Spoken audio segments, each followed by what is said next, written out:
नमस्कार प्रिय विद्यार्थियों, आज की कक्षा में हम बात करेंगे हिंदी भाषा और साहित्य के इतिहास की। आरंभ करते हैं हम हिंदी से। हिंदी भारत भर में सबसे ज़्यादा बोली जाने वाली भाषा है।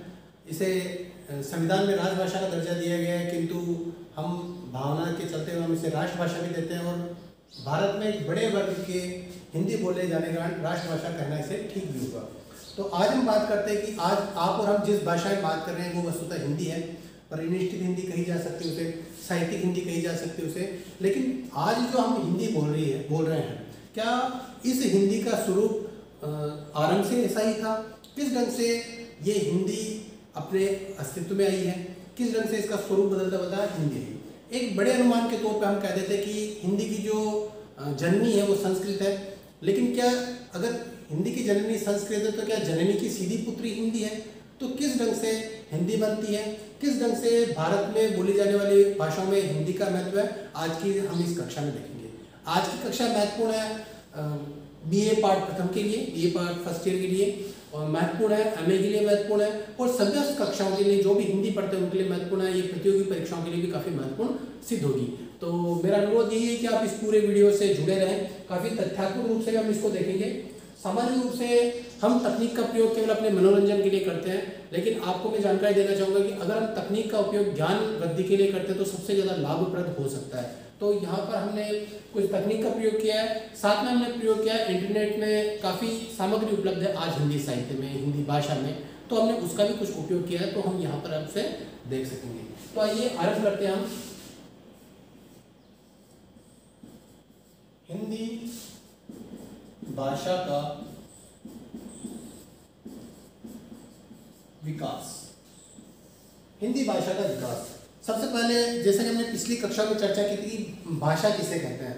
भाषा भाष्य धातु से बना है, व्यक्त करना, और अलग अलग परिभाषाएं दी थी। उनके अनुसार एक बड़ी बात निकल के आती है कि मनुष्य के उच्चारण अवयव से निसृत ऐसी संकेत की ध्वनि की संकेत व्यवस्था जिससे मानव समुदाय एक दूसरे के प्रति विचार विमर्श करता है, अपने भाव अभिव्यक्त करता है और दूसरों के भाव समझने में काम में लेता है, वो होती है भाषा। और भाषा में अगर हम आगे बढ़ते हैं तो हिंदी के बाद हम थोड़ा सा देरी से आएंगे कि हिंदी का नामकरण किस ढंग से हुआ, हिंदी किस ढंग से सिंध से सिंधी फिर हिंदी बनी, ये हम थोड़ी बाद में चर्चा करेंगे। अभी हम बात करेंगे कि भाषा के आधार पर बात करेंगे। तो भाषा में मैंने आपको बहुत सारे अलग अलग भाषा की उत्पत्ति के मत भी बताए थे। पूरे विश्व के रूप में हम भाषा की बात करें तो भाषा का जन्म किस ढंग से हुआ, हमने बहुत सारे सिद्धांत देखे थे। अब हम बात करेंगे कि भाषा परिवार की बात करेंगे। एक जैसी प्रतीत होने वाली संकेतों की व्यवस्था हम भाषा परिवार के रूप में ले सकते हैं। तो भाषा परिवार में हम आगे बढ़ते हैं। तो ये देखिए भाषा परिवार, जो ये आपका जो लिया गया है वो विकिपीडिया से है। विकिपीडिया एक वेबसाइट है जिस पर आप गूगल पर कोई भी अंक आपकी जो जिसकी भी आपको तलाश है, जिसके बारे में आप जानना चाहते हैं उसको डाल सकते हैं। मैंने भाषा परिवार डाला था तो ये पूरी जानकारी आ गई है मुक्त ज्ञान कोश विकिपीडिया से। तो ये देखिए भाषा परिवार की अगर हम बात करें तो विश्व में कुल मिलाकर 10 भाषा परिवार है। जैसे कि अगर हम बात करें कि 7 महाद्वीप है, 7 महासागर, तो उसी ढंग से हम बात कर सकते हैं विश्व में कुल 10 भाषा परिवार है। और उन 10 भाषा परिवारों में भी सबसे उसको अगर हम बात करें तो इन 10 भाषा परिवार को 4 भाषा खंडों में विभाजित किया गया है। और अगर हम धीरे बढ़े तो एशिया की हम बात करेंगे, जो एशिया अपने आप में एक भाषा खंड हो जाएगा। यूरेशिया के जिसको हम कह सकते हैं, यूरोप और एशिया दोनों आ जाते हैं, अफ्रीका अलग आ जाता है, अमेरिका अलग आ जाता है। तो इस ढंग से करके 4 भाषा परिवार होते हैं। तो हम सीधे मुद्दे की बात पर आएंगे हम। तो हम देखते हैं कि ये देखिए एक चार्ट सा बना रखा है इसे, लगभग 45% जो हरे से दर्शित करता है, 45% में बोला जाता है इंडो यूरोपियन भाषा परिवार, जिसको हम भारोपीय भाषा भी कहते हैं। भारत और यूरोप की जो मेल होता है उसे हम भारोपीय भाषा परिवार कहते हैं। फिर उसके बाद साइनो तिब्बतियन यानी चीनी तिब्बती, साइनो कहते हैं चीनी को, Altaic, Niger Congo, Afro Asiatic, Austronesian, Dravidian. Bharat में ये भाषा परिवार भी मिलता है, द्रविडियन। भारत में 4 भाषा परिवार मिलते हैं, जिसमें इंडो यूरोपियन मिलता है, द्रविडियन मिलता है, साइनो तिब्बतियन मिलता है और ऑस्ट्रिक मिलता है। तो ऑस्ट्रोलास्टिक्स, ताई कड़ाई और अदर, ये कुल मिलाकर 10 भाषा परिवार। और अब हम फोकस करेंगे यहाँ पर, ये जो इसको थोड़ा सा हम बड़ा करके देख लेते हैं ये किस ढंग से होगा। ये देखें ये पूरा चार्ट इसके सामने है। तो ये हम बात करेंगे भारोपीय, ये भाषा परिवार इसका पाई चार्ट बना रखा है। तो भारोपीय में हम आगे बढ़ेंगे। तो भारोपीय में हम आगे बढ़ते हैं। तो भारोपीय में जो हिंदी जिसका एक आधार मानता है, हिंदी की तरफ अगर हम आगे बढ़े तो ये देखिए भाषा परिवार, ये देखिए मुख्य भाषा परिवार आपके भारत यूरोपीय भाषा परिवार, तिब्बत चीनी तिब्बती भाषा परिवार जिसमें चीनी भाषा मैंडरीन और तिब्बती आती है, सामी आमी भाषा परिवार, सेमेटिक और हेमेटिक भी कहते हैं जिसको इसे, और या अफ्रीकी एशियाई भाषा परिवार कह सकते हैं, द्रविड़ भाषा परिवार जो हमारे दक्षिण भारत में बोली जाती है। तो एकदम से आगे बढ़ते हैं। तो वर्गीकरण कैसा होता है भाषा का, जिसको हम कहते हैं भौगोलिक समीपता।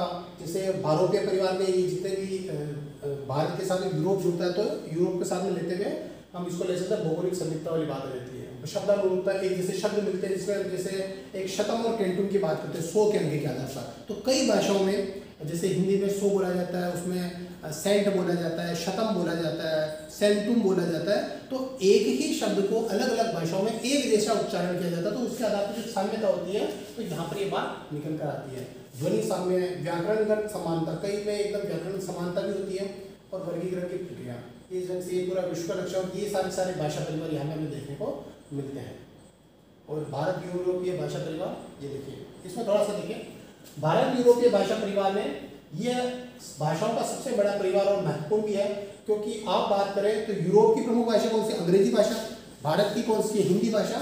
तो अंग्रेजी, रूसी, प्राचीन फारसी, हिंदी, पंजाबी, जर्मन, नेपाली, ये सारी की सारी भाषाएं आ जाती है आपके भारोपीय, और इसे भारोपीय भाषा परिवार भी कहते हैं। और विश्व जनसंख्या के लगभग आधे लोग 45%, 45% लोग भारोपीय भाषा बोलते हैं, जिसमें देखिए आप संस्कृत, ग्रीक और लातिनी, इनमें एक समानता देखने को मिलती है। ये भाषा परिवार, इसमें कहीं ना कहीं पे इनमें कोई समानता है।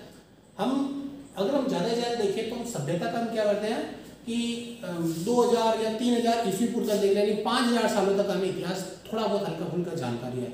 लेकिन मनुष्य, जो सेपियन एक पुस्तक है उसके अनुसार मनुष्य 70,000 वर्षों से सभ्यता में रहना आरंभ कर दिया। तो इन 70,000 वर्षों में न जाने किस ढंग से लोग मिले हुए, किस ढंग से एक भाषा परिवार बना हुआ, तो इसका कहना बहुत ही मुश्किल है। तो किस ढंग से भारत और यूरोप वालों के रिश्ते रहे होंगे आपस में, किस ढंग से वो ये फैले होंगे, तो उसके आधार पर हम कह नहीं सकते। तो ये भारोपीय हो सकता है कि ये भारत के लोग उधर गए हो या वहाँ से भारत में आए हो, तो इसी संबंध से। लेकिन अरबी एक बिल्कुल भिन्न परिवार से संबंध रखती है। इस परिवार की प्राचीन भाषाएं बहिर्मुखी, श्लिष्ट, योगात्मक थी। इसी समूह को पहले आर्य परिवार भी कहा जाता है। तो इस ढंग से हमने देखा कि हम भारोपीय तक तो हम आ चुके हैं, हमने भारोपीय देख लिया है। और भारोपीय से अगर आप आगे बढ़ेंगे तो फिर आप देखते हैं चीनी, तिब्बती और द्रविड़, ये भी महत्वपूर्ण है क्योंकि ये भारत में बोला जाता है, कि भारत के दक्षिण प्रदेशों में बोला जाता है, लेकिन उनका उत्तरी क्षेत्र में बोली जाने वाली भाषाओं से कोई भी संबंध नहीं है। तो थोड़ा बहुत शब्द लेते हैं संस्कृत से, और ये देखिए इसमें भाषाएं आपके तमिल, तेलुगु, मलयालम और कन्नड़। और अगर हम बात करें भारत में कौन कौन से भाषा परिवार, तो भारत में मुख्य रूप से 4 भाषा परिवार है, भारोपीय, द्रविड़, ऑस्ट्रिक और चीनी तिब्बती। और भारत में भी अगर जैसे हम बात करें विश्व में सबसे बड़ा भाषा परिवार कौन सा है, भारोपीय 45%। तो उसी ढंग से भारत में सबसे ज्यादा भाषा बोली जाती है भारोपीय परिवार की, और जो है 73% यानी 73%। तो इसको हम क्लोज कर देते हैं। अगले हम बात में बढ़ते हैं, और अगली बात यहाँ पर निकल के आती है, हिंदी की बात आती है। तो हिंदी कहाँ से आती है, तो हिंदी योगात्मक है, अलग अलग उसके परसर वर्ग अलग अलग होते हैं। जैसे हम कहते हैं राम खाना खाता है, तो संस्कृत में ये मेल हो सकता है, लेकिन ये हिंदी में अलग अलग होता है। तो भाषा प्रकार हिंदी भारोपीय परिवार की है। और जैसे हमने पहले जो बात की थी पिछले वाले पेज पर, तो हमने देखा था कि भारत में 4 भाषा परिवार है, 4, और उनमें भी परसेंटेज क्या है, भारोपीय का 73% है। द्रविड़ भाषा यानी दक्षिण भारत की जो भाषा वो 25% बोली जाती है। ऑस्ट्रिक की बात करें तो केवल 1.3%, और चीनी तिब्बती तो बहुत ही कम है, केवल बस 0.7%, जो सिक्किम और अरुणाचल जो हमारे पूर्वोत्तर भारत है उधर बोली जाती है। चलिए अब हम आते हैं हमारे महत्वपूर्ण मुद्दे की तरफ। हम बढ़ते बढ़ते हम आ चुके हैं भारोपीय भाषा परिवार की बात करें तो हम आ चुके थे हम भारोपीय में भी हम आगे बढ़ते हैं। तो भारोपीय के अलग अलग भाग आते हैं, जिसमें हम आज तक बात करते हैं हिंदी ईरानी। हम हिंदी ईरानी समूह के हैं, और अगर हम हिंदी ईरानी समूह में भी अगर हम बात करें तो हिंदी ईरानी में भी 3 भाग हो जाते हैं। एक तो भारतीय आर्य भाषा, दूसरी हो जाती है दरग, और तीसरी हो जाती है ईरानी। तो इसको हम लिख देते हैं भारतीय आर्य भाषा, इसके भाग कर रहे हैं, समझ रहे हैं आप। जैसे भाषा परिवार की बात की, भाषा परिवार में बारोपिया, हिंदी ईरानी समूह, और फिर इसके 3 भाग होते हैं हिंदी ईरानी समूह के। भारतीय आर्य भाषा, जिसको हम विस्तृत रूप से देखेंगे। दूसरा होगा दरद, ये भी एक भाषा है जो आपके पर्वतीय प्रदेशों में बोली जाती थी। और तीसरी है ईरानी। तो हमें इससे कोई विशेष तात्पर्य नहीं, दरद से भी कोई तात्पर्य नहीं, और हम आगे बढ़ेंगे भारतीय आर्य भाषा के साथ में हम आगे बढ़ेंगे।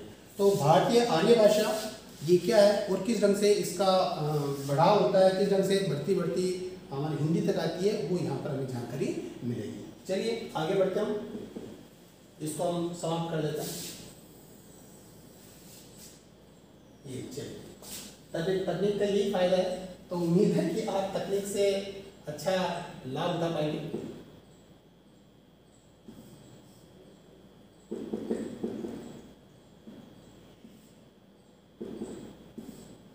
ओके,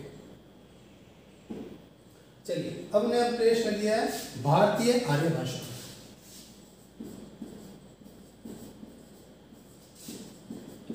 भारतीय आर्य भाषा का तात्पर्य यानी जो भारत का जो भारतीय उपमहाद्वीप है, जिसमें आपके नेपाल, भारत, पाकिस्तान, बांग्लादेश, ये सभी भारत के तो टुकड़े हैं। भारतीय आर्य भाषा, तो ये सभी भारत के हिस्से हैं। आगे बढ़ते हैं तो हम ये पाते हैं कि ये जो भारतीय आर्य भाषा है वो आज की नहीं है, एक लंबा समय हो गया जो भारतीय आर्य भाषा को हम कुल मिलाकर 3 खंडों में विभाजित करते हैं। सबसे पहला खंड बात करेंगे प्राचीन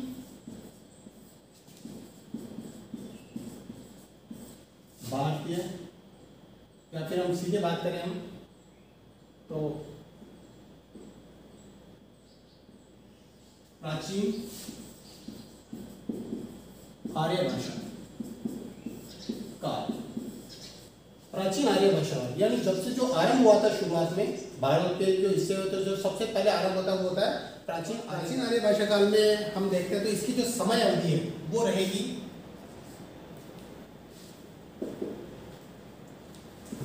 1500 ईसा पूर्व से लेकर 500 ईसा पूर्व तक। अब थोड़ी समझने वाली बात यह है कि अगर हम सीधा आगे बढ़ जाएंगे ईसा पूर्व और ईस्वी क्या, तो बिल्कुल बड़ों के लिए हो सकता है कि बच्चों वाली बात हो, लेकिन बच्चों के लिए समझना जरूरी है। तो हम ईस्वी और ईसा पूर्व में थोड़ा सा फर्क देखना चाहेंगे, ठीक है। तो अगर आज की हम बात करें तो आज कौन सा समय है, आज चल रहा है 2020 ईस्वी, जिसको हम ई करके लिखते हैं, ठीक है। 2020 ईस्वी है, ठीक। आज से 20 साल पहले क्या था, 2000 ईस्वी थी, ईस्वी को इधर से लिखते हैं, ठीक है। आज से 2000 साल पहले, 20 साल पहले 2000 ईस्वी थी। उससे 2000 साल पहले भी कुछ ना कुछ रहा होगा, वो उसको हम मान लेते हैं 1 ईस्वी। लेकिन समय की तो निरंतर धारा करती रहती है, 1 ईस्वी से पहले भी समय रहा होगा, और उसको क्या कहते होंगे, तो ईस्वी का तो यही रहता है, इससे पहले समय नहीं रहा होगा, तो उसको व्यक्त करने के लिए कहा जाता है ईस्वी पूर्व। तो इसका एक आधार रखा है कि 1 ईस्वी में ईसा की मृत्यु मानी जाती है, ठीक है। तो इसके जो बाद वाला जो जितना भी समय हो गया वो तो कहलाता है ईस्वी, ठीक है, जिसे अंग्रेजी में कहा जाता है एडी, यानी आफ्टर डेथ। किसकी डेथ, क्राइस्ट की, यानी ईसा मसीह की, क्रिस्ट, है ना। और इससे पहले का जितना भी समय है वो कहलाता है ईस्वी पूर्व, और जिसको अंग्रेजी में कहा जाता है बीसी, बिफोर क्राइस्ट। तो इससे थोड़ा सा समझ में आएगा कि ये ईस्वी पूर्व का ये सिस्टम है। तो ये जो प्राचीन आर्य भाषा काल का जो समय है 1500 ईस्वी पूर्व से लेकर 500 ईस्वी पूर्व का, यानी ये कितनी पुरानी बात होगी, 2000 साल तो अभी के ईस्वी के, और 1500 ईस्वी पूर्व यानी 3500 साल पहले कौन सी भाषा बोली जाती थी, प्राचीन आर्य भाषा काल समय था। कब तक, 500 ईस्वी पूर्व तक, ठीक है। यानी 3500 साल पहले से लेकर 2500 साल पहले तक, यानी 1000 सालों का कालखंड था जिसका प्राचीन आर्य भाषा काल का। तो आप इसको समझ चुके होंगे, ठीक है। अब आप इसमें आगे बढ़ते हैं। ओके, दूसरा जो समय रहता है प्राचीन आर्य भाषा काल का, ये समय, दूसरा जो कालखंड है वो रहता है हमारे मध्यकालीन आर्य भाषा। मध्यकालीन आर्य भाषा काल का जो समय है वो रहेगा 500 ईसा पूर्व से लेकर 1000 ईस्वी तक, अर्थात 1500 वर्षों का जो इतिहास है, 1500 वर्षों का इतिहास है, वो कहलाता है मध्यकालीन आर्य भाषा काल। ये क्या था, इसको हम विस्तृत रूप से देखेंगे नेक्स्ट में। और तीसरा जो कालखंड है वो कहलाता है आधुनिक आर्य भाषा काल। आधुनिक आर्य भाषा काल यानी आज को ले सकते हैं, आज से 1000 साल पहले को ले सकते हैं। तो इसका जो समय है वो रहता है 1000 ईस्वी से लेकर वर्तमान, अभी का जो समय चल रहा है वो आधुनिक आर्य भाषा काल का समय चल रहा है। तो अब हम इसको विस्तृत रूप से देखेंगे। प्राचीन आर्य भाषा काल 1500 ईस्वी से 500 ईस्वी तक, मध्यकालीन आर्य भाषा काल 500 ईस्वी से 1000 ईस्वी तक, और आधुनिक आर्य भाषा काल रहता है 1000 ईस्वी से लेकर वर्तमान समय के काल को हम कहते हैं आधुनिक आर्य भाषा काल। तो हमने आज के चैप्टर में देखा भाषा परिवार देखा। भाषा परिवार में हमने भाषा परिवार से चलते चलते भारोपीय की तरफ, भारोपीय से भारतीय ईरानी की तरफ, भारतीय ईरानी की तरफ से आते हैं हम भारतीय आर्य भाषा की तरफ आते हैं। और भारतीय आर्य भाषा काल में जो 3 कालखंड प्रमुख हैं उनकी हमने बात की है। अगले चैप्टर में हम बात करेंगे, अगले टॉपिक में हम बात करेंगे प्राचीन आर्य भाषा काल से आरंभ करेंगे, और इसी ढंग से हम निरंतर आगे बढ़ते हैं। तो जुड़े रहिए इसी ढंग से। और इस वीडियो से संबंधित कोई भी प्रश्न हो, कोई भी शंका हो तो आप कमेंट बॉक्स में डाल सकते हैं। वीडियो को आप लाइक करें, शेयर करें अपने मित्रों के बीच में, और इस पर चर्चा करें कि इसमें और क्या अच्छा हो सकता है। तो जुड़े रहिए इस ढंग से। मुझे पूरा विश्वास है कि आपको इस कक्षा से लाभ हुआ होगा। आपकी कोई भी समस्या हो, प्रश्न हो, संशय हो तो आप कमेंट बॉक्स में अपनी बात लिखें। निश्चित तौर से आपकी समस्या का समाधान किया जाएगा। और इस वीडियो को आप अपने मित्रों के बीच में, विद्यार्थियों के बीच शेयर करें अधिक से अधिक ग्रुप्स में, ताकि विद्यार्थियों को लाभ मिल सके। घर पर रहिए, स्वस्थ रहिए, मास्क लगा के रखिए और कोरोना को हरा के मानिए।